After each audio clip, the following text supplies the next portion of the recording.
and good morning again, Grace. In the wise words of Jim Carrey, probably didn't think I was going to start with that. In the wise words of Jim Carrey, we can get this quote up. I think everybody should get rich and famous and do everything they ever dreamed of so they can see it's not the answer. Jim Carrey. Jim Carrey came to the same conclusion that the preacher does in chapter 2 of Ecclesiastes. I don't know if you caught it. And I don't know if Jim Carrey has read Ecclesiastes. It's never come up in conversation with him to this point. But his words do parallel the experience of the preacher, the teacher in Ecclesiastes 2, as we heard read today. See for yourself, verse 1, I said to myself, come now, I will test you with pleasure to find out what is good, but that also proved to be meaningless. We're picking back up today in Ecclesiastes after Jamie set the scene so well for us last week and brought us into the world of this preacher from Ecclesiastes, which perhaps isn't so different from our own internal worlds. Here's how one theologian, John Stafford Wright, puts it. Here we have the struggles of a thinking man trying to square his faith with the facts of life. In other words, is there really meaning in this world of hevel? Jamie brought us into the Hebrew word hevel, meaninglessness, vanity, vapor, striving. Is there really meaning? Does our faith really square up with the brokenness of this world? Are the two compatible? And as this internal war is raging within this preacher in the text, we pick up on his, we could call it his experimental phase, kind of his teenage rebellious phase, where he tests his heart with the pleasures of this world. He tests his heart with self-indulgence. So again, in verse 1, he says, I say to myself, come now, I will test you with pleasure to find out what is good. And notice he cuts right to the conclusion. But that also proved to be meaningless. This morning, I want to take that conclusion that the preacher makes, that self-indulgence is not the key to life. I want to take his conclusion, and I want to ask the text with you, why is that true? Why did he come to that conclusion? So let's ask this of the text together. Why isn't self-indulgence the key to life, according to this preacher? And I think we can observe at least two things I want to observe this morning. One, because pleasure is fleeting. And two, because created things can't save us. According to the text, why isn't self-indulgence the key to life? One, because pleasure is fleeting, and two, because created things can't save us. So, point one, pleasure is fleeting. Let's look at verses 1 through 3. I said to myself, come now, I will test you with pleasure to find out what is good. But that also proved to be meaningless. Laughter, I said, is madness. And what does pleasure accomplish? I tried cheering myself with wine and embracing folly, my mind still guiding me with wisdom. I wanted to see what was good for people to do under the heavens during the few days of their lives. Now, at face value, these are good things. These are good gifts from the Lord, are they not? We have laughter, alcohol, sex, all beautiful things to be enjoyed in their proper context, and things we could build a really good biblical case for with respect to their goodness. And we are indeed created to enjoy God's good worlds. So let us not make the interpretive error in this text of thinking it's calling us to asceticism, where we abstain from all pleasures and just white-knuckle our way through life. That's not what the text is calling us to. It's not calling us to take a low view of the world and God's good gifts of creation. God creates this world, he calls it good, and he invites us to delight in it. And he delights when we take delight in it. However, we also read of the potential dangers of these things. If we could get the next slide. The three things he lists, the next slide after that, laughter and alcohol and sex. So in verse 2, laughter, we read in Proverbs that even in laughter the heart may ache. Or what about alcohol in verse 3? Well, Proverbs refers to alcohol, personifies it as a mocker and as a brawler. Paul, all throughout his letter, certainly in 1 Corinthians, encourages his readers to flee from sexual immorality. These things, while all good creations, can certainly be abused and ultimately leave us wanting. The preacher says testing his heart with pleasure was vanity because the pleasure was fleeting. It didn't last. There's an author, Alan Noble. I love a lot of his books. He wrote a book called Disruptive Witness, which I recommend. And he gets at this idea in the book. He's talking about the fleeting pleasures of social media. I don't want to pick on social media. I think there's a proper way to use it, like the things in this text. But he's talking about the dangers of it. And this is the phrase that the book kind of boils down to. Social media creates the problems that it solves. Social media creates the problems that it solves. What does he mean by that? If you've ever been scrolling through any social media platform, and you know the moment, your eyes glaze over, you forgot what you were there to do in the first place. You're just scrolling, you've checked out, you're numb.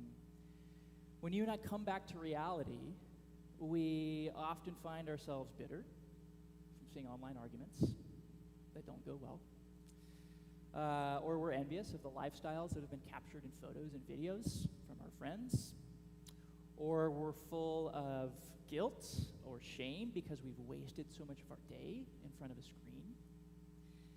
But what does social media do in that moment? It offers this really convenient solution. It extends its virtual hand, so to speak, and says, you know what? Why don't you scroll just a little bit more? You know what would soothe your pain? Why don't you just scroll, numb out just a little bit longer? Or more to the vices of this text, what about the man who's caught up in sexual sin, who feels the shame of viewing things that he knows he shouldn't have viewed? What happens in that crippling shame? Similarly, pornography makes this convenient offer. It says, you know what would really take the edge off of that shame right now? What about one more view? What about one more video? You've come down the road this far. What's one more? I will soothe your pain. And we see the vanity and the insanity of this cycle, right? The things that lead us into the pit of despair and shame are often the things that say, hey, I will soothe your pain. And the cycle continues on and on and on. And it's an awful spiral to be in, no matter what the vice is.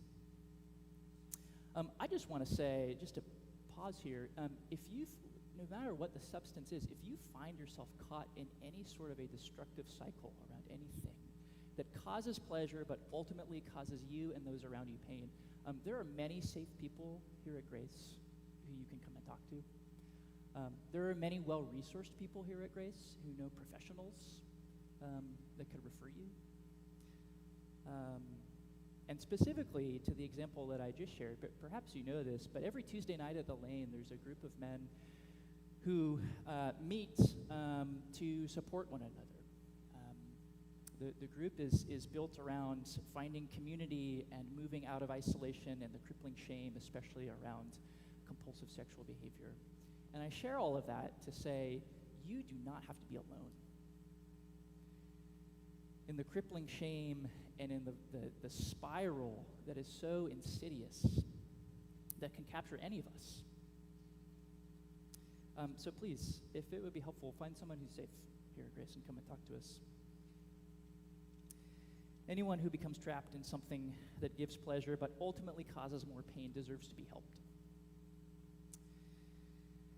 So why, according to this teacher, why isn't self-indulgence the key to life? And the first answer we come to is because pleasures are fleeting. The high doesn't last. And inevitably, it gives way to a low. And it's often a very low low. But our second observation, why isn't self-indulgence the key to life? Point two, because created things cannot save us. Look at verses 9 through 11 with me, if you would. I became greater by far than anyone in Jerusalem before me. In all this, my wisdom stayed with me. I denied myself nothing my eyes desired. I refused my heart no pleasure. My heart took delight in all my labor, and this was the reward for all my toil. Yet when I surveyed all that my hands had done and what I had toiled to achieve, everything was meaninglessness. At chasing after the winds, nothing was gained under the sun. As the preacher records that he sought every pleasure, he gives this bleak conclusion that all was vanity and a striving after the wind, and that there was nothing to be gained under the sun. It's a bleak conclusion to come to. All of his experimentation comes to this, and this is right from the text. He uses words like toil, vanity, striving after the winds, no profit. The pleasures of the world that this preacher engages with, again, all good things to be enjoyed in their proper place. He simply finds that he's been asking too much of them. Or to put another way, he's asking them to do something for him that they were never designed to do. I'm a believer that behind every addictive behavior, behind every self-indulgent streak, there is a God-given desire for connectedness and intimacy and belonging. And that is to be celebrated. We often say at our Tuesday night meeting, there are legitimate needs at play behind every destructive behavior. There are legitimate needs at play. We've simply learned to meet them with an illegitimate source. We ask good things to do what they were never intended to do. And this leads us to cry out vanity along with the preacher. Another author, Dr. Gabor Mate, he's a physician and he's an expert in the field of addiction. He wrote a book called In the Realm of Hungry Ghosts. As far as books on addiction goes, I don't know if we can get much better, so I recommend it. But in part of his book, he's talking about some of his work with patients who have opioid addictions, and some of whom are parents. And he's observing that these parents have an incredibly difficult time caring for their children, and try as they may, they're just unable to do so well, and perhaps not for the reasons that we might think. You and I might think the parents are high, they're incapacitated, they're passed out, they're unable to care well, things like that, and that may be true. But here's what he cites. He cites that these parents had difficulty in caring for their children because they had become so used to the intense high from opioids that the natural chemical release that comes from parenting, the natural dopamine hit you and I get from parenting our kids, that God has wired into us to help us care for them, it was a drop in the bucket compared to the high that they were used to. In other words, it didn't even register in their systems because it was so much lower than the artificial high that they were used to. And so biologically speaking, they did not have the incentive that you and I have to parent our kids well. They were so numb. They had built up such a tolerance to the high and the dopamine hit that caring for their kids, the natural chemical release just didn't even hit the radar for them. When you and I ask created things to support us in ways they were never meant to, they end up dehumanizing us. And so the preacher says, if this is all I get from some of the most intense pleasures in the world, then why bother? Is it all just vanity? But what about us? What do we do with this? Do we too just cry out with the preacher, it's all vanity? Well, thankfully, I don't think so. The theologian we quoted earlier, Stafford Wright, he says something else. We could put this quote up. We go through the world with him, that's the preacher, looking for the solution to life. And at every turn, he forces us to admit that there is only vanity, frustration, bewilderment. Life does not provide the key to itself. You must look for the key that will unify the whole of life. God made you like that, sore travail though it be, but you will not find it in the world. You catch what he says? You and I are designed to find the key to life, but as long as we look for it in the immanent framework, we will be disappointed. Perhaps the most beautiful and scandalous truth about the Christian faith that I know is that we believe one outside of creation entered into his good creation because he looked upon it and he looked upon us even in our worst, and he refused to say vanity. Jesus refuses in this moment as he looks upon you, he refuses to say vanity. But instead, taking the form of a servant, humbled himself by becoming obedient to the point of death, even death on a cross. Friends, as long as we ask created things, no matter how good and amazing they are, as long as we ask those things to give us ultimate meaning and be the key to life, we will end up inevitably crying out vanity and feeling dehumanized and feeling shame and feeling isolated. Jesus is the only one who we cannot ask enough of. He does not dehumanize us. He makes us more human. He does not cause us shame. He dignifies us and he makes us whole.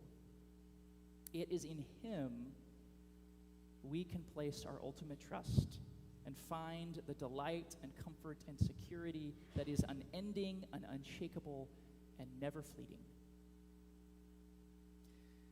As we close this morning, I invite you to lean into the crucified and risen one who looks upon you and refuses to say vanity.